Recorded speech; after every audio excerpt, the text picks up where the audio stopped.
It is your responsibility to know what you want, to communicate in great depth to get the results that you want. Because if you don't, you will continue to be disappointed. You will continue to feel like you hired wrong, and you won't be able to build a winning team that will help you take your business to the next level. Growing a business is probably one of the most beautiful things that a person could ever do in their life. And that is outside of getting married, having kids, and all of the other beautiful milestones that life has to offer. But the reason why I say this is because when you're growing and scaling a business and building your team, it requires you to know yourself on such a deep level. It requires you to have so much self-awareness, and that is if you're trying to do it correctly. And I believe that one of the quickest ways to measure your level of personal development or leadership ability is by growing a team, by learning how to delegate and make other people feel good, do good, be good, and elevating them to another level. And for me, this has been probably one of the best parts of my journey, yet it has also been one of the hardest parts of my journey because, like I mentioned before, it requires you to know yourself deeper. It requires you to become more self-aware to the point where you have to take full accountability for every single thing that you do. So in today's video, we will be talking about why you keep hiring the wrong people and how you can build a winning team from scratch. Now, welcome back to another episode of The Dailies. My name is Lauren Nelson, and I am the founder and CEO of LMM Africa, a digital marketing company. I'm also a personal brand and sales coach where I help entrepreneurs turn perfect strangers into paying customers just by using their personal brands. So in today's video, I really want to let you guys inside of my life and just share with you some of my experiences that I've had learning how to be a better leader, learning how to set clear expectations, learning how to modify my expectations based on what the situation is, learning how to clearly communicate my needs, and just sharing with you what happens as a result if those things aren't being done consistently as well. So with that being said, let's get right into point number one. So we always hear about the importance of having a very clear vision. And obviously, our vision will keep evolving over time. However, the one thing that you need to know is that no matter where you are in your life, you need to have some sort of vision. It might not be the full thing 30 years down the line, but even just for the year, what are you trying to accomplish? And this is especially true when it comes to attracting the right people. People are aligned with you based on your vision, based on where they see you're going. And if you're not able to communicate where you're going, people will not be able to follow. From very early on in my business journey, I realized how important vision was. If I didn't have a clear vision for my first couple of businesses, I would have never been able to win the business plan competitions or the pitch competitions because that was just me pitching the vision. It wasn't something that I had already, but it was what was to come if they invested, if they followed me. And so from those experiences and from learning how to tell a story and learning how to have conviction behind what I was creating, it made me realize that people need something to follow. Not someone to follow, but something to follow. They need a bigger mission. They need a bigger reason why. And when you have a clear reason why that resonates with the people who are coming on board, that's when you have that buy-in. That's when people actually start caring about what they do. They don't just think of the job as a normal 9 to 5 because they're invested in where you're going. It means something to them. And this is where we want to get to. We want to create visions that are so powerful, that are so meaningful, that are so fulfilling and so filled with life that other people want to join because that's also the world that they want to live in. That's also something that they want to bring into fruition. And so just keep that in mind. And a verse that I love that I believe represents this point so perfectly is Habakkuk 2:2, where the Lord says, "Write the vision and make it plain on tablets, so that he may run who reads it."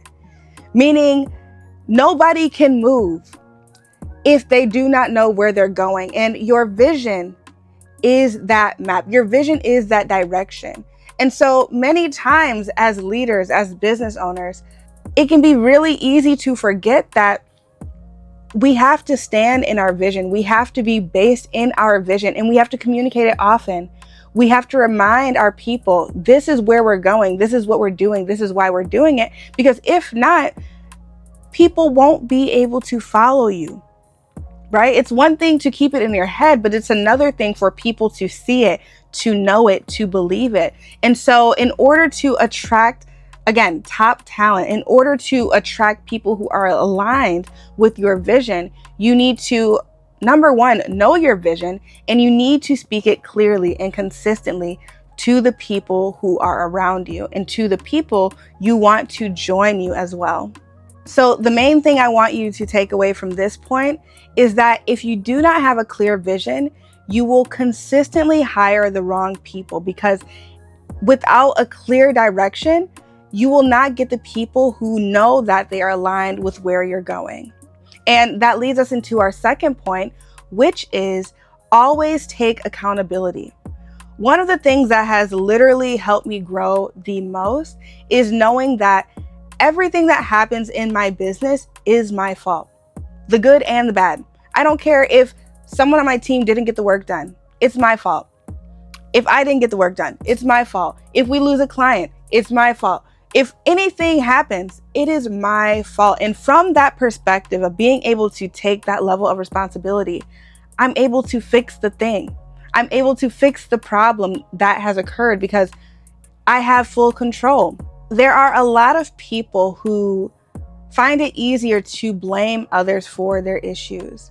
But what I found is that as soon as you give someone else the power to be the one who made the mess, then you don't have the power to fix the mess. So then you're out of control. What else can you not control? And so what I like to do is to remind myself that if I can notice it, I can change it. And by being able to put myself in the position to figure out, okay, what are the things we can do better next time to make sure that this never happens again, we make progress a lot faster. There's nothing that comes good from playing the blame game. I can blame someone else, and then next thing you know, nothing happens. So this is just your reminder. Do not blame your team. Now, it's one thing if they're doing things intentionally wrong and they're just being hard-headed. That's one thing. But it's another thing if genuinely you didn't communicate well, maybe things got mixed up, maybe the systems weren't tight, so things got messed around. That's your fault. And it's up to you to go back to the drawing board, figure out, okay, where in this process did things get messed up so that you can fix that exact thing. Blaming other people will not get you to reach your goals. It'll just stall you and take you 10 times longer because you want someone else to take accountability and take action for the things that you're in charge of. So this is, again, just your reminder. Take 100% accountability for everything in your business, good and bad, if you want to start building a team that's a winning team and you want to stop feeling like you hired bad. Now, moving into our next point, which is probably one of my biggest lessons I've taken away from all of this, honestly. This was something that I struggled with. I struggled with it so much. It was hard. It was hard. Because, as humans, we feel like some things are common sense, but it is really not true at all. And so the point is, no one can read your mind. No one can read your mind. And this is where a lot of the conflict actually starts, because we have these unspoken expectations. And when people don't meet these expectations, we get frustrated, we get angry, and we get angry at the people who didn't know that that's even what we wanted. I remember a time where I first started Lavore. That was my very first company. And I hired someone to do a photo shoot for me of my products. And I found this guy, he was on Twitter, and I was like, wow, his work is beautiful. At this time, I didn't really understand that photographers specialize in certain things and not everything. So this guy did beautiful, beautiful landscape photos. It was beautiful. He would take beautiful pictures of people. And so I asked him, I said, okay, can you do the people shoot and then can you do the product shoot? I didn't realize that just because you can shoot people well, that you might not be able to shoot products well. And that's where I went wrong. I got my photos back. The background was wrinkly, like the lighting wasn't right. And I was so upset. I was like, I cannot believe he even had the audacity to send it to me. Now, were my standards okay? Like, my standards was right. Like, of course, I pay you this money. I only should get back excellent results. But it made me realize, reflecting back, that I just needed to communicate what I needed from him.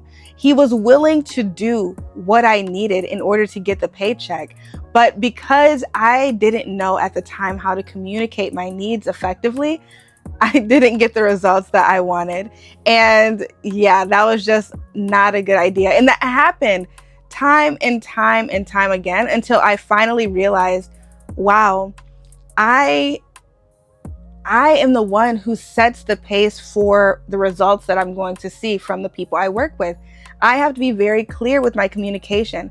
I have to make sure that I know what I want before I expect someone else to know what I want. And that was the starting point to me being able to work with people who were very talented, where we worked very well together, where we just got each other, because then there was no more friction.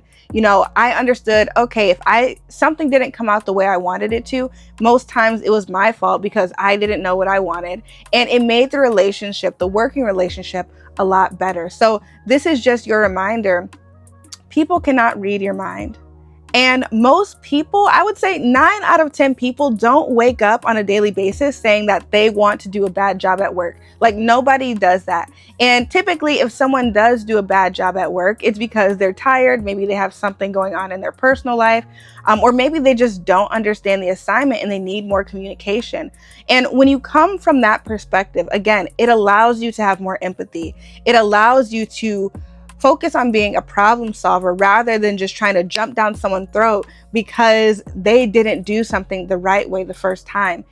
It is your responsibility to know what you want, to communicate in great depth to get the results that you want. Because if you don't, you will continue to be disappointed. You will continue to feel like you hired wrong, and you won't be able to build a winning team that will help you take your business to the next level. So again, just keep that in mind. You need to know that people cannot read your mind. All right, so now moving into our last and final point, which is also one of my favorites. I feel like I just love leadership development so much. I love personal growth. I love all the things that just make us better. And, you know, again, we only have one life to live, so why not be the absolute best? Why not experience the best? Why not be the best?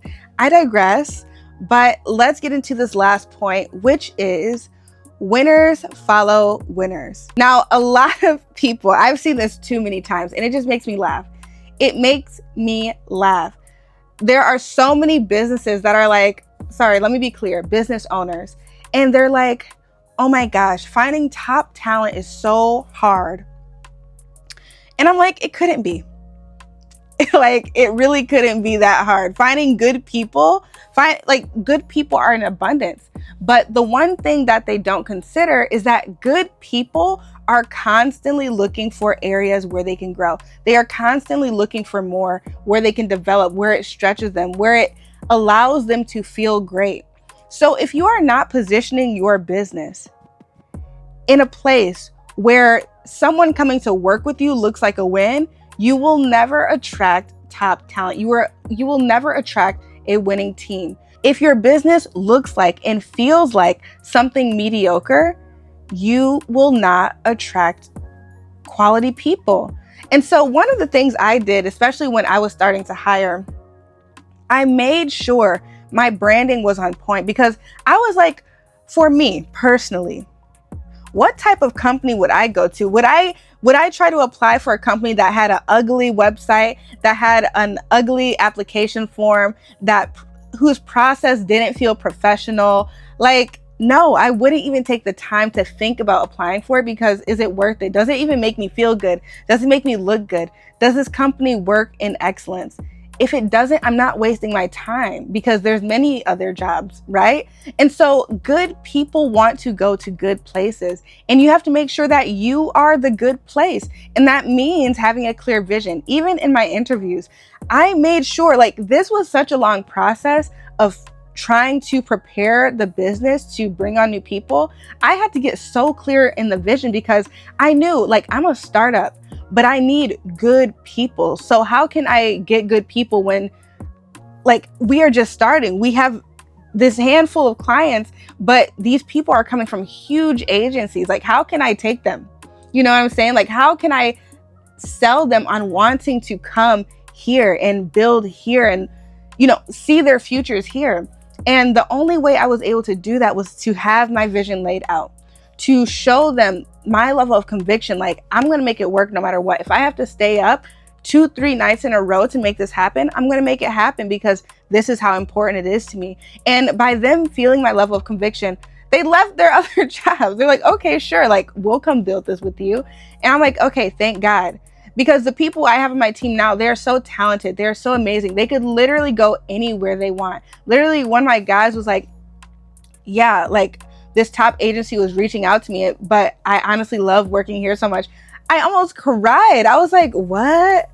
You did that for me? Like, you know, and that's just a testament to how becoming a better leader, becoming a better person, and really caring about the people you work with and wanting to be better for them pays off in the long run and helps you build a winning team and allows you to attract the right people at the end of the day. One of the things I always keep in my mind is that you attract who you are.